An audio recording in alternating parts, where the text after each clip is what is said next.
At this point, Paul Finebaum. Let's give him a welcome. I think they want you up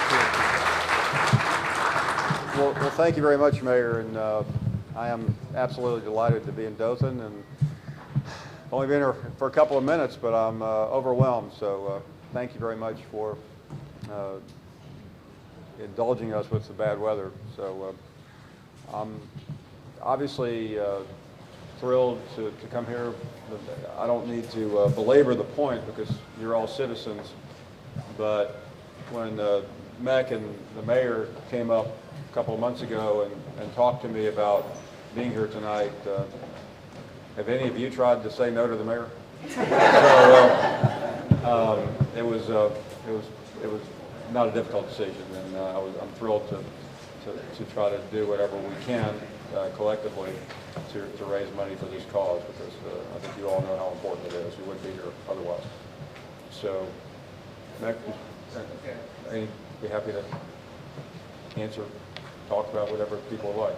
Well, I guess talk about, what kind of drove you and made you want to be part of a cause to help kids. I know you talked a little bit about that when we saw you in Birmingham, but sure. If you could talk about that more, just about how this really kind of resonated. And it's something I definitely want to talk. I will talk about a lot later on. I mean, I had a pretty fortunate life.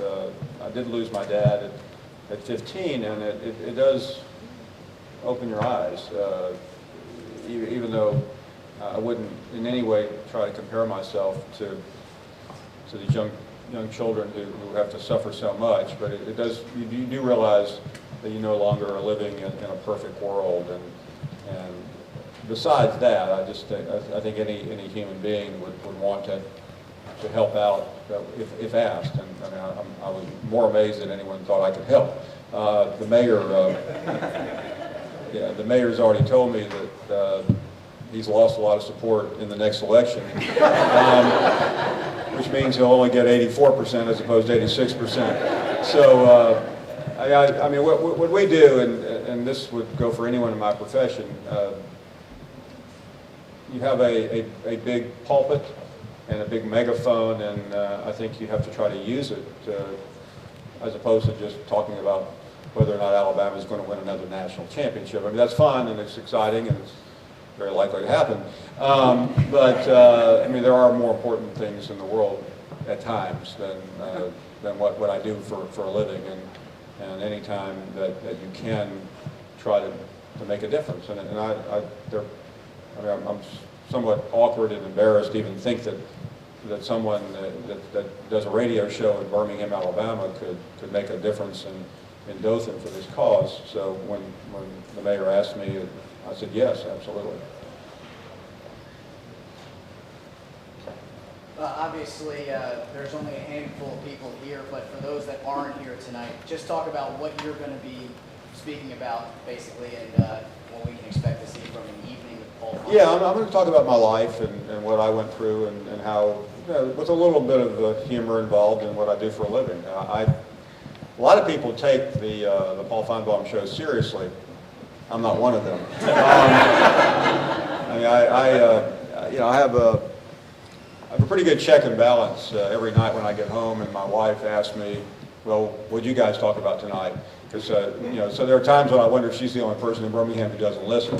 For those of you who don't know, and she's a physician, and so she's actually doing something constructive every day, helping, get people back on their feet and trying to make people's lives better. I'm not sure I'm doing that for 4 hours every day. I think some people have accused us of destroying the rivalries and creating hate and getting brawls started.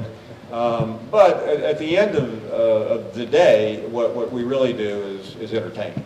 A lot of folks have very difficult jobs, and they call and they say, I mean, I've had a tough day at the plant or at the mill or at the insurance company, and they get in the car and listen to us, and they have something to laugh about, in addition to finding out more about college football, which most of us love.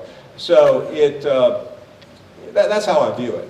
What we're talking about tonight is much more serious, and I think it's always important to realize that yes, I'm already thinking about 2 weeks from Saturday going to Dallas to watch Alabama and Michigan.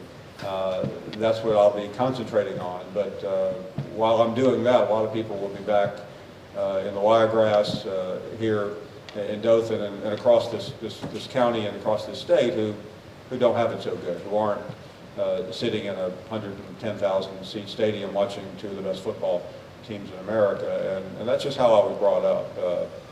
I had great parents, and they tried to instill values in me, sometimes didn't always work. But I found my way in life, and to be here tonight is something that is unbelievably important to me. And I mean, the mayor on the way over here thanked me. He said, "I really want to thank you again." And no one should thank me. I'm honored to be here because that someone would ask me, number one, but secondly, that so many people would come out on a rainy, dark August night to try to help those less fortunate. You talked about your callers and your job. Just talk a little bit about, you have a passionate group of people that call in daily. How do you manage that? And then also, what do you enjoy the most about your job? Well, the best way to deal with the callers on the Finebaum show is not to listen to them while they're calling. I'm doing something else. I'm emailing, texting. I don't have a medical degree, nor have I ever aspired to be a psychiatrist. But I think in a way, it's like being Dr. Phil of sports. You sit there and you create craziness. That may not be a great metaphor for someone who used to write for a living, but it's what we do. And in my view, is there are 1,000 places to get the hardcore information. ESPN, 1, 2, 3, 4. Every channel has the X's and O's, and we deal with that. But we also try to deal with the human side of it. And to me, I watched at the Alabama LSU game this year, in the first one in Tuscaloosa. There were 160,000 people at that game. Well, not inside the stadium, but outside the stadium. And a lot of people at various positions in intercollegiate athletics want to look down on those who simply show up without a ticket. They say, well, you shouldn't go, how can you be an Alabama fan if you didn't go to Alabama? Well, I think just the opposite. I think if you're going to go to an Alabama football game and tailgate and enjoy the process, then you should be noted and you should have a voice. And our show is the voice for those people. It's not only for former players, not only for scholarship donors. It's for the average fan, whether they're here in Dothan or in Birmingham or Mobile or anywhere else, who just loves what college football represents.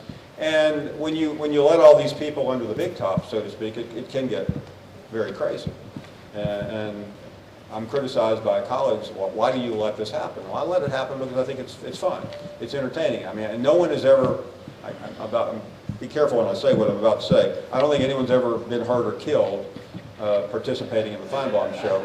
Although we have a former Finebaum Caller of the Year who is a convicted murderer. So that is a fact. I'm not making that up. But yeah, he went to jail for murder. He only shot somebody 6 times. But don't let that spoil the evening, please.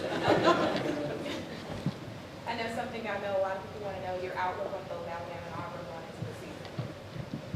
Well, I mean, a smart person would come in here and say the national championship will stay in Alabama. You could have won a lot of money the last 3 years making that prediction. And I did make that prediction 2 of those 3 years. So I don't know how I missed Auburn. Did any of you pick Auburn to win the national championship when they were predicted to go 7-5? I just misjudged Cam Newton. I didn't think he should be the starter. I think Auburn is going to exceed expectations this year. I think Auburn, with a new defensive coordinator, who I think is one of the best in the country, Brian Van Gorder, has a chance to get to 9-3. I think right now I have them somewhere in the 8-4 range. Key game of the year is going to be Mississippi State in Starkville. They have to win that game, or otherwise they're not going to be able to achieve a lot of goals. Alabama, I'm struggling. I had, a week ago, I had LSU winning the national championship, and then the Honey Badger got a little carried away, and now I am reevaluating. I'm not bucking the question here, but I'm vacillating right now. I'm leaning maybe a little more toward back to Alabama, because I think the Honey Badger is so significant that it could be the difference in the Alabama-LSU game this year in Baton Rouge. So I'm struggling between Alabama and LSU for the national championship, with SC probably the opponent in the game. I do think, by the way, I do think Troy's going to have a comeback season. So I know that it was a little shaky last year, but I think Larry Blakeney is one of the best coaches around and very underrated. I'll take you guys back out of the sports realm for just a second, teaching on the Wiregrass Children's Home. A lot of their funding comes just from donations from charities like the one that's going on tonight. They receive so little state funding, and the people that operate the business want to make sure that these kids grow up in a home, not an institution. Would you say that's another very important reason why we're all here tonight, so they can grow up to do things because they have that love and support behind them? Yeah, absolutely. And I'll try not to get political here, but I was surprised to hear I go, how little state funding is able to go to something like this. I mean, I think, but I think the most important thing that you can do is with something this important. The most important thing you can do is to try to raise awareness. And I think, I mean, I don't live here, but I'm going to take this opportunity to thank you folks in the media, because I'm in the media, and we get calls a lot. Would you help promote this event? And sometimes we do and sometimes we don't, but what you're doing here tonight is really far more important than what I'm doing or anybody else. I mean, you're disseminating the message to a lot of people who perhaps have only heard about this once and maybe haven't heard about it in a year. So I really compliment you for helping tell this story, which is a very important and necessary story to tell.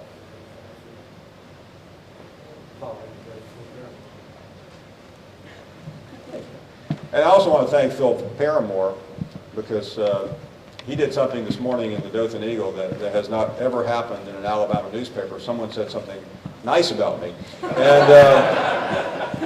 And for that, I think this community needs to appreciate the greatness of Phil, not only as a newspaper columnist, but for so many years as a radio host, because I've been on his program countless times. He has been on our program, and you have a real, I don't know how much the rest of the media wants to hear this, but I'm going to say it anyway. I mean, you've got a really, one of the best people in the business right here in Dothan, Alabama. And Phil, thank you for what you did, not so much for what you did this morning in relation to me, but by using that as a springboard to tell the story of this children's home. So thank you very much.